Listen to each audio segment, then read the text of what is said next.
Two terrorist attacks. Back to back, and I think it's kind of a harbinger of what's to come in 2025.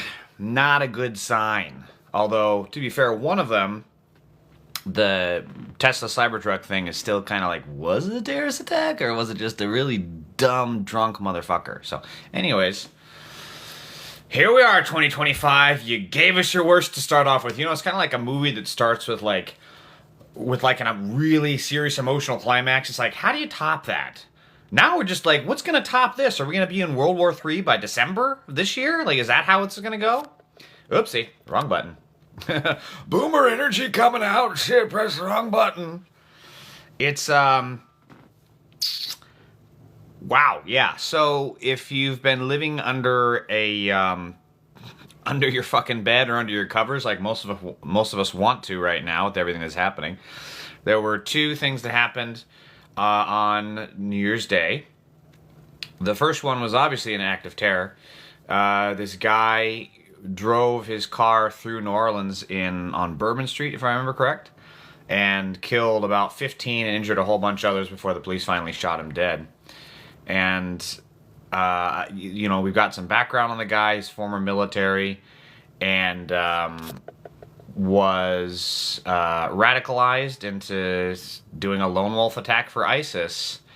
I really don't understand how this keeps happening. He was a military guy, so he literally went from like military, served in Afghanistan, deployed, to fighting for the very people that were trying to kill him previously. Like, this is it's fucking baffling. He was a fucking turncoat. Just straight up, you daft little turncoat, you now fight for the enemy. I don't understand someone's thought process in that, and I guess that's a reminder of how fucked up the guy is. So today, I had the last of my Voodoo Rangers Juicy Force IPAs, or Juice Force? Juice Force, not Juicy Force. This beer is super fucking strong. I got it for New Year's Eve, and didn't finish them all. Thank God, I would have been fucked up. So now I have this last one to get me through the stream.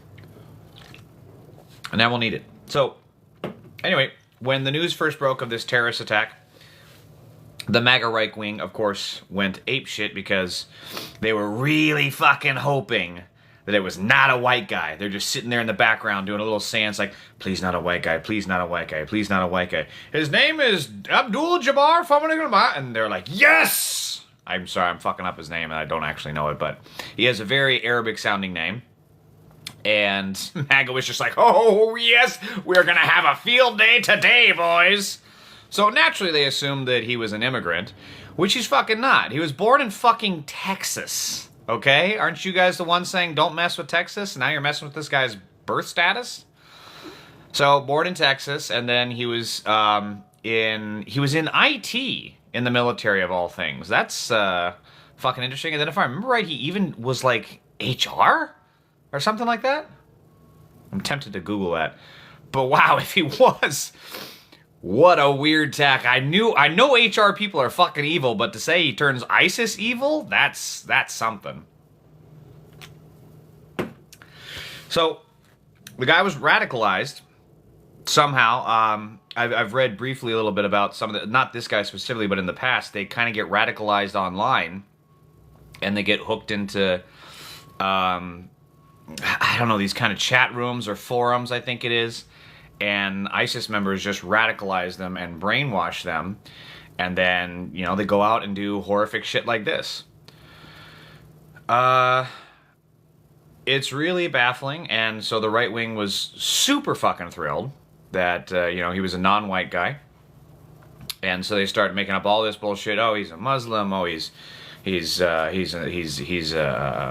immigrant, he's illegal, all this other shit, which of course was all nonsense. Now this is where it gets interesting though. I guess the truck that he, what I was reading is the Cybertruck that he rented, and keep in mind this is all preliminary, so it might not, you know, it might be like the city bike thing with Luigi Mangione, it might turn out to be bullshit.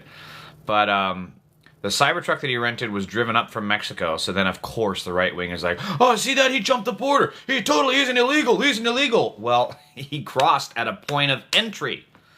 your fucking wall wouldn't have stopped him. He crossed through a legal point of entry, provided legal documents, ID, passport, whatever, in order to get in. And it's not even clear that he was the one driving it from Mexico. Now, what gets even more weird is that this... oh, wait, I'm sorry. I'm getting the two mixed up. The truck from New Orleans was driven up from Mexico. Sorry.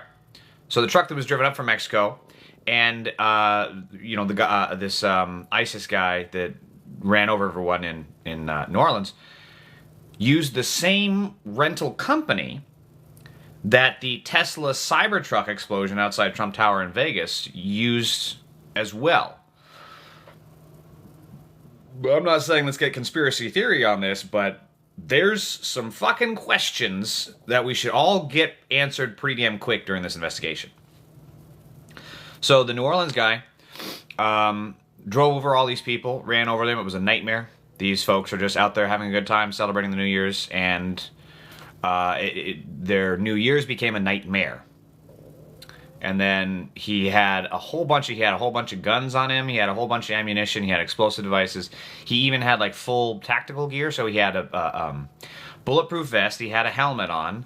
Cops were still able to shoot him dead. But it's like, why is this shit being allowed in the hands of a regular civilian? That doesn't make any fucking sense to me. There is no plausible scenario that a citizen would need fucking body armor in a home defense situation. What are you gonna do? You wake up in the middle of the night to a burglar? Just hang on 1 second. I'll be with you in a minute. Fucking chin strap doesn't... just hang on there. There, okay. Now, what are you buying? What are you stealing from me? I don't even own this place.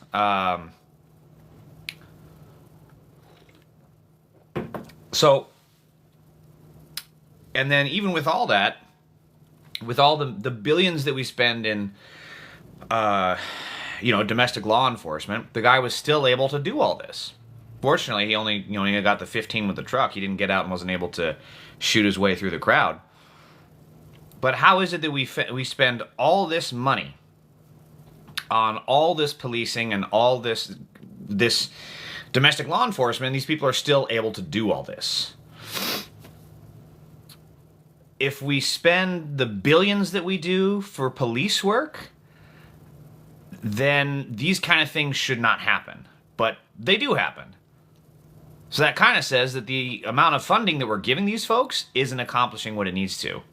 And instead, this veteran, because he was a veteran again, all these resources are getting tied up in the police, and then, of course, the billionaires behind the contracts for all the police to give them their uniforms, give them their guns, give them their equipment, give them their cars. All these billionaires gobble up all this fucking resources so that the guy now can't get the help that he needs. It is a story that keeps repeating itself.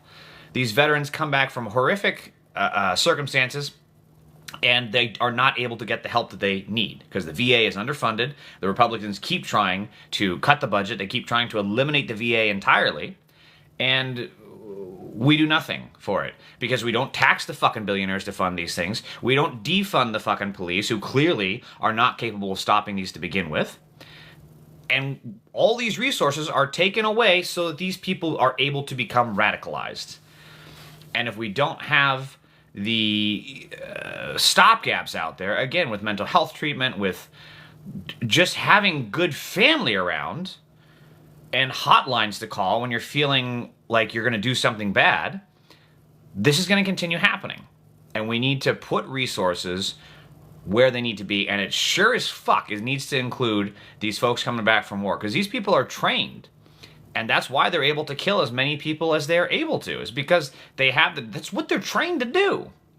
And we live in this divided police state of America, where, again, we send all these billions to the police, and it is a police state. We do live in a police state. And even in a police state, they can't stop this kind of stuff with all their fucking cameras everywhere, with all the online tracking, with all the monitoring that they do, with all the illegal wiretaps and surveillance. They still can't stop these folks. This divided police state of America, and yet these things happen, and then also the cops are able to just go out and commit crimes every single day. There's a report of a cop who was driving drunk and crashed into another car, paralyzed this like 8-year-old kid, and rather than the police arresting him on the spot, they tried to cover it up. They tried to hide the evidence, they tried to keep him away from a breathalyzer, and they didn't even arrest the guy. And Democrats support this. They had an opportunity to break with the police unions, who, by the way, will never fucking support you, will never fucking vote for you. They had a chance to step away from this police state that we are now finding ourselves in, and they could have taken us down the path of reallocating these resources to communities, to the people, so that we can fund the treatments that we need, so that we can get health care, and so that we can get housing, so that we don't feel all this chaos in our lives and are able to be productive members of society. But the Democrats doubled down. And now we're seeing the fruits of that labor, which is Democrats losing over and over. And here in LA, the LAPD is literally defunding our city. We are going to have to, same thing in New York, they were doing the same fucking thing. They're having to close libraries, they're having to close social services. What do you think happens to people that need these things? The people that need libraries because they can't afford their own computer, or because they can't afford to buy their own books, or just because they need to get in somewhere away from the cold, which is what a lot of homeless folks do. What do you think happens when this is what happens in society? You radicalize these folks because nothing works for them. Meanwhile, these billionaires still live in royalty while we're just trying to figure out how we're going to buy our next round of groceries. They're trying to figure out how they can perfect their cryogenic freezing chamber to make them into the next century. So that was a bit of a tangent. So that's what we know about the New Orleans terrorist.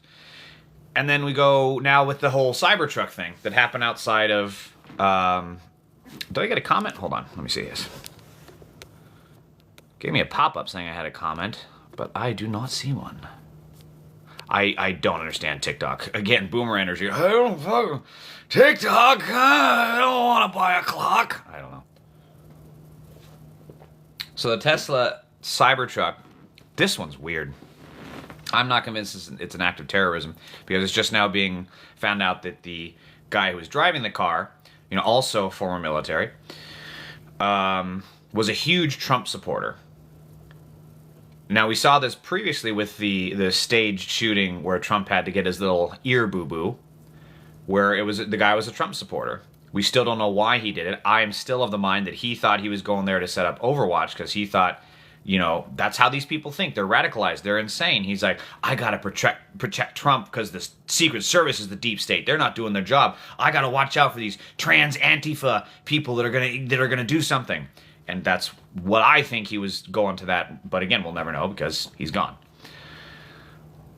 So the Tesla driver parks the Tesla Cybertruck, and it's amazing how... When I heard about the Tesla Cybertruck outside Trump, I didn't even think it could have possibly been a terrorist attack. I just was like, well, that's just something that happens with those cars. They explode for no rhyme or reason. I was reading on Twitter, and that passed a lot of people, too. They're like, oh, a Cybertruck exploded. But terrorism? Question mark? A lot of people didn't think that. So anyways... Here's what's weird about it for me. So again, he's a big Trump supporter. Parks the car outside Trump Tower in Vegas. And again, Trump isn't even there. Like, go to Mar-a-Lago if you think he's going to be there. So parks outside Trump Tower in Vegas. And then car explodes. And it explodes with fireworks. It was like a Tom and Jerry thing, you know? The Cybertruck explodes in flames. And you hear, pew, pew, pew. Super weird. If it was an intentional thing, fireworks are really the way that you're going to go about this, you know, this explosive thingy?